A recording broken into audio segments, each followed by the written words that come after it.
Turn to the Philippines now. The country's finance secretary talking in the Senate yesterday, warning the government's anti-corruption drive on infrastructure projects gone wrong could potentially slow growth in the country until early next year. CNBC Southeast Asia reporter J.P. Ong is going to help us do a deeper dive into this. Good morning. Good morning, Martin. We've talked about this a few times actually in the last couple of weeks. This flood control scandal that exposed corruption in the Philippines that might actually cause more budget underspending in this country. Now, it's important to note why this is important, because when you take a look at the first half, if you look at the rough calculations about the budget of the Philippines, or government expenditure, is about 17% of the entire country's GDP, give or take. That's based on the first 6 months of this year. So if you start to see budget spending or underspending from the government because of more scrutiny with regards to these disbursements, it might actually lead to slower growth for a country that is regarded as the second fastest growing in Southeast Asia.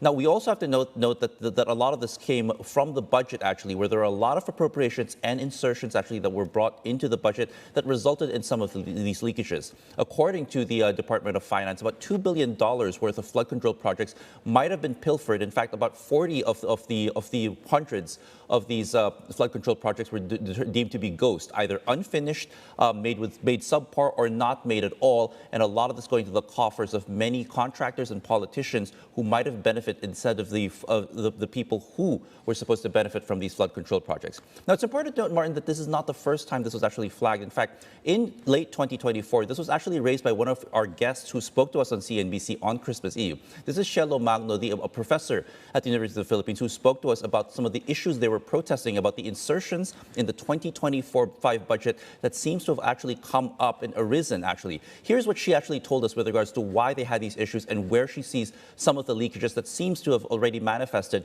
over the last couple of months.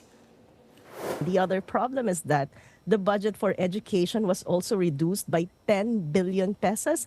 And then the budget for social protection was reduced by 50 billion pesos. Other social protection programs reduced by 30 billion pesos. But then you see budget being diverted to programs where legislators actually intervene in the implementation. One example is this social protection program where they actually distribute, dole out money while they're going around campaigning.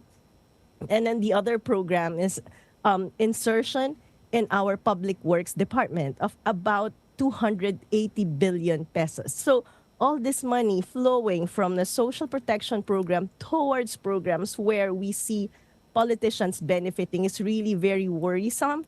And that's why we have been protesting and objecting on the passage of this bill.